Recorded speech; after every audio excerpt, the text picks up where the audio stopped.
I'm Travis Lemons, and you are watching City Pulse, HTV's highlights for the mayor's office and city departments. Coming up on the program, we celebrate the life and legacy of Barbara Bush with the Houston Library. But we start with Mayor Whitmire. He recently hosted U.S. Housing and Urban Development Secretary Scott Turner for a big announcement to boost Houston's disaster recovery.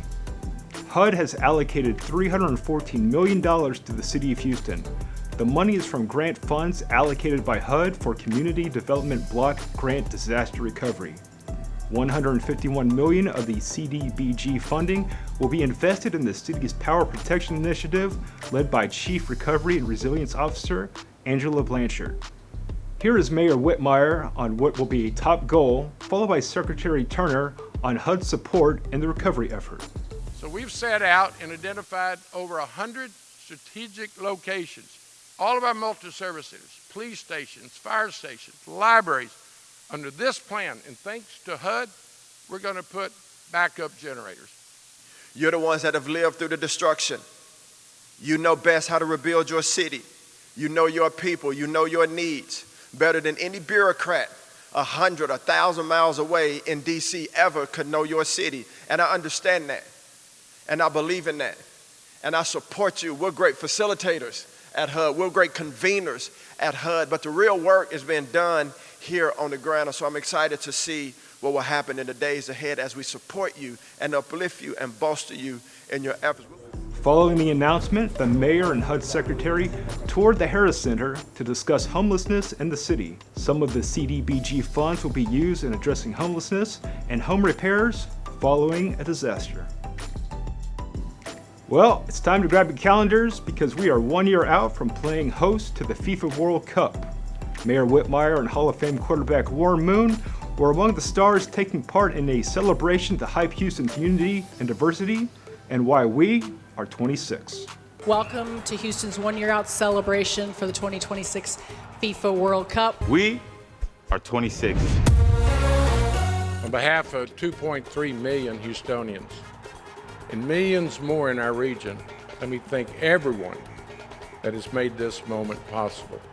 One city, one dream. Let's make this next year very unforgettable. Let's make history. Let's show the world the power of one, the power of Houston.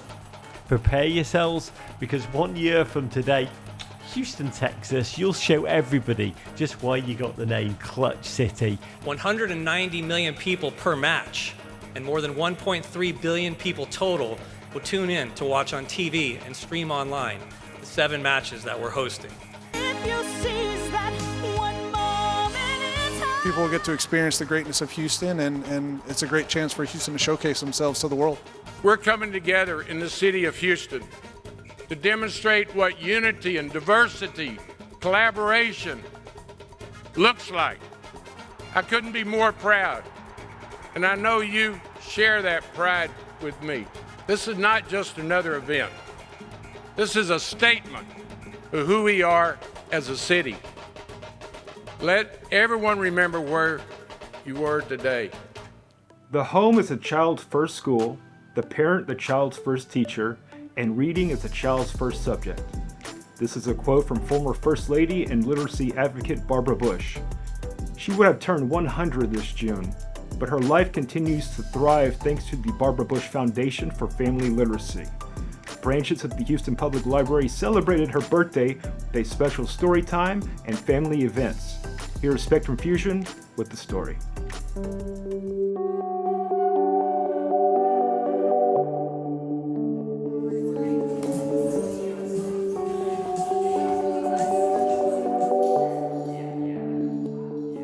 So I'm very grateful that Barbara Bush left such a loving legacy during her lifetime and, in the present. Our children's area here on the first floor of Central is named after her. It's the Barbara Bush Literacy Family Space.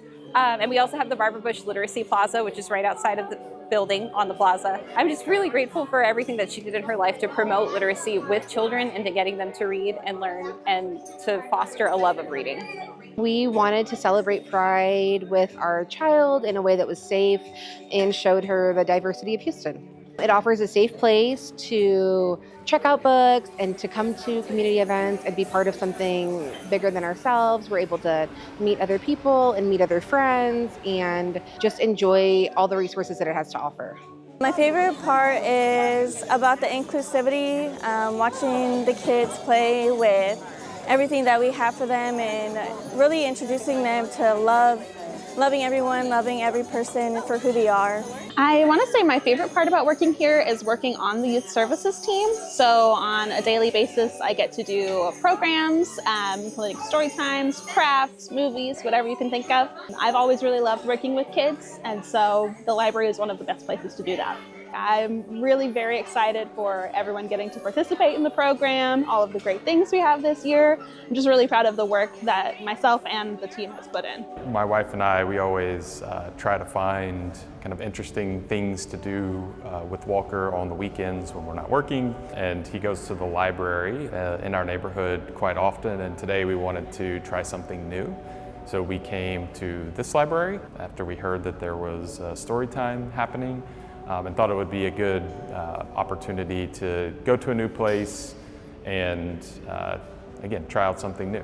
It's easy to see the impact that her legacy continues to have in the Houston community.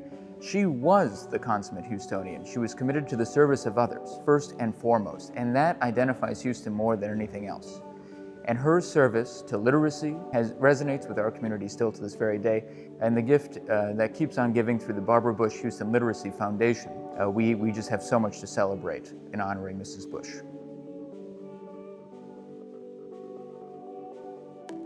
We need to take a quick break, but when City Pulse returns, we attend a wellness event, and Houston Parks has a story about a child who receives a special gift. See you soon.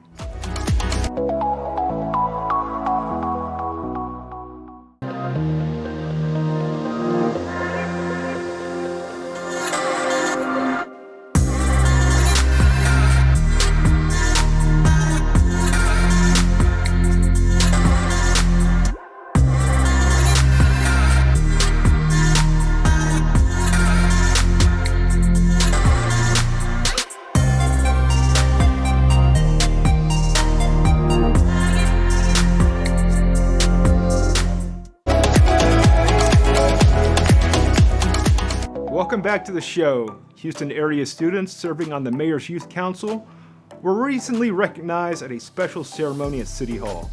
HTV intern Alana Flenoy had the opportunity to meet some of the students who share some of their favorite moments.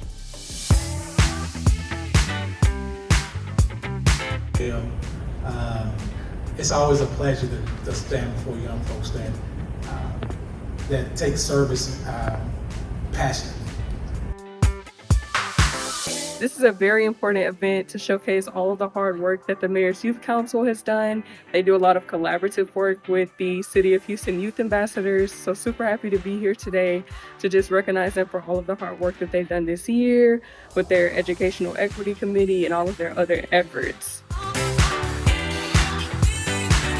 I'm on the Environmental Justice Committee, and I'm the chair of it. You know, my favorite part of the Mayor's Youth Council this year was probably the Gator Serve Day of Service on Martin Luther King Jr. Day. I am on the Educational Equity and Environmental Justice Committees. My favorite part was working in Grant Park, as well as the Gator Serve Day of Service, especially because it was a day of remembrance for Martin Luther King's advocacy work. I am a division manager for the Office of Neighborhood Engagement and the Mayor's Anti-Gang Office. The job that I have allows me to work with amazing young people and amazing adults. So that has been my most favorite thing, working with all the community of Houston this entire year. Meanwhile, in District I, Councilmember Tiffany Thomas was the presenting sponsor at an expo with a mission to educate the Black community about health disparity and resources available to them. The event included panels, health screenings, and much more.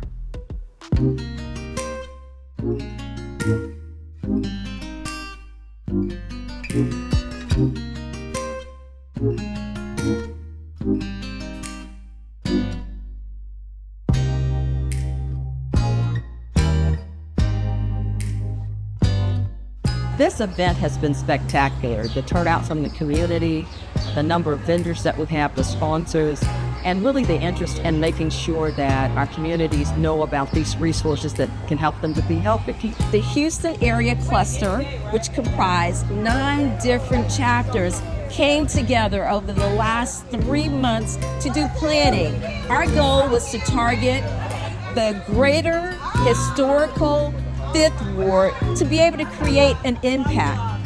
We would like to address health disparities, to be able to mitigate inequities, and just to connect individuals to healthcare services. And so exciting to provide these critical resources to address diabetes, blood pressure, heart disease, and with the cancer screening, dental screening for our community. It is an honor to partner with not only the Houston area cluster of the Links Incorporated, but Harris County Commissioner Rodney Ellis and everyone that's joining today. Today is incredible. It is a day full of health, fun, and education. And today there are hundreds of people in our community in many different areas making sure that our communities are well served, educated, and have the tools for better health. We also are proud to say that we have 4 different panels to address topics as mental health across the continuum of life, Alzheimer's and depression. Healthcare is number one on important issues in people's lives, because if you're not healthy, you can't do the work you're here to do on this planet. And we are creating an impact. We may be landing as a helicopter, but it is our goal to make sustainable impact. And collectively, collaboratively, we can do it. Thank you.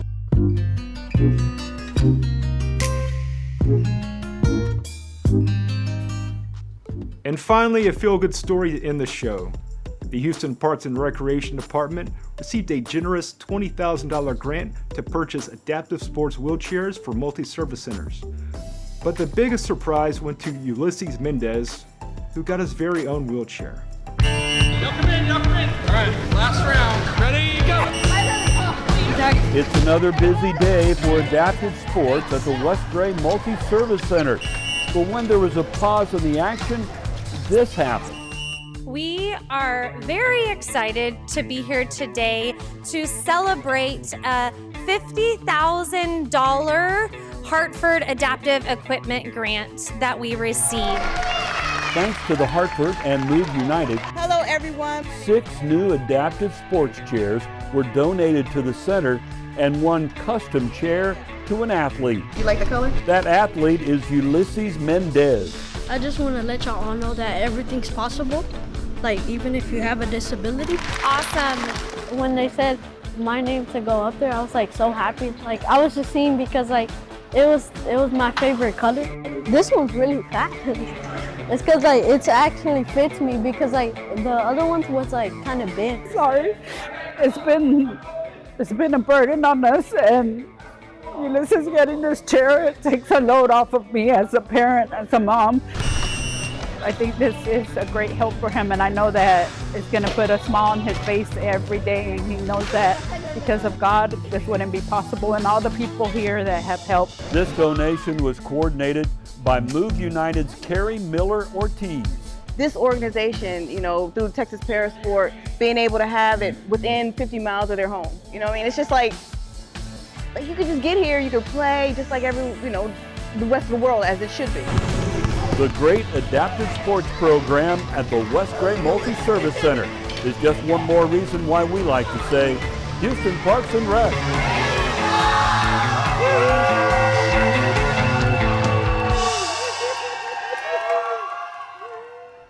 Okay, that is going to do it for City Pulse this week. For HTV Houston Television, Spectrum Fusion, Houston Parks and Recreation, and the City of Houston, this is Travis Lemons. Until next time, please remember that we can always do better, and kindness is free.